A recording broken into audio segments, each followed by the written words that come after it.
Welcome to our channel village style cooking. இன்றைக்கி நம்ம சேனலில் சுவையான கிராமத்து மீன் குழம்பு செய்கிறது எப்படின்னு தான் பார்க்க போகிறோம். முதல்ல தாளிப்புக்கு தேவையான சின்ன வெங்காயம், தக்காளி, பச்சை மிளகாய், 2 கொத்து கருவேப்பிலை எடுத்துக்குவோம். அடுத்ததாக மீன் குழம்புக்கு மசாலா ரெடி பண்ண மல்லித்தூள், மிளகாய்த்தூள், மஞ்சள் தூள், உப்பு, அப்புறம் கொஞ்சம் புளி ஊற வச்சு எடுத்துக்குவோம். மீனை நல்லா சுத்தமாக கழுவி எடுத்து வச்சாச்சு.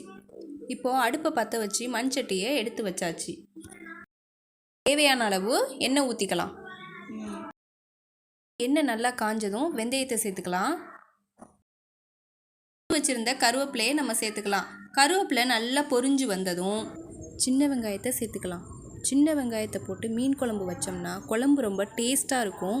நீங்களும் ட்ரை பண்ணி பாருங்கள். வெங்காயத்தை வதக்கி விட்டுக்கலாம்.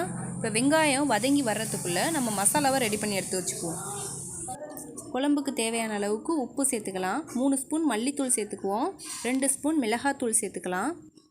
1/2 டீஸ்பூன் மஞ்சத்தூள் சேர்த்துக்கலாம். தக்காளி பெரிய சைஸ் தக்காளியாக ஒரு 2 எடுத்து சேர்த்துக்குவோம். அதோட 5 பச்சை மிளகாய் சேர்த்துக்குவோம். கரைச்சி வச்சுருக்க புளி தண்ணியை சேர்த்துக்கலாம். மசாலாவை நல்லா கரைச்சி எடுத்துக்கலாம். தக்காளியை மசாலா கூட கரைச்சி எடுத்துக்கையில் குழம்புக்கு இன்னும் டேஸ்ட் கொடுக்கும். வெங்காயம் நல்லா பொன்னிறமாக வதங்கி வந்துருச்சு. இப்போ கரைச்சி வச்சுருந்த மசாலாவை அது கூட சேர்த்துக்கலாம். மசாலா சேர்ந்ததுக்கப்புறம் அதை வெங்காயத்தோட நல்லா கலந்து விட்டுக்கலாம். குழம்ப மூடி வச்சிடலாம். இப்போ நல்லா கொதித்து வந்துக்கிட்டு இருக்குது.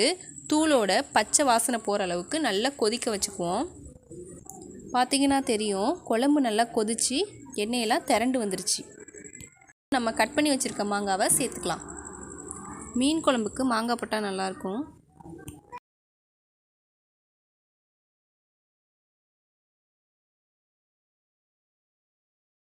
கரண்டி வச்சு கலந்து விட்டுக்கலாம்.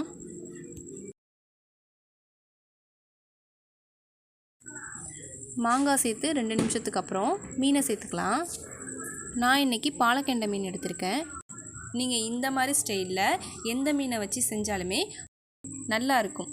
மூடி வச்சுட்டு 3 நிமிஷத்துக்கு அப்புறம் பார்க்கலாம். இப்போ பாருங்கள், மீன் நல்லா வெந்து வந்திருக்கு. குழம்பு ரெடி ஆயிடுச்சு. இப்போது இறக்கி வச்சுக்கலாம்.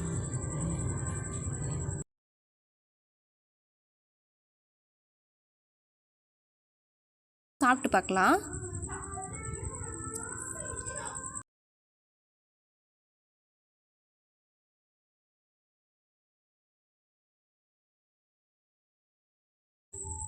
சாப்பிட்டு குழம்பு எப்படி இருக்குன்னு பார்க்கலாம்.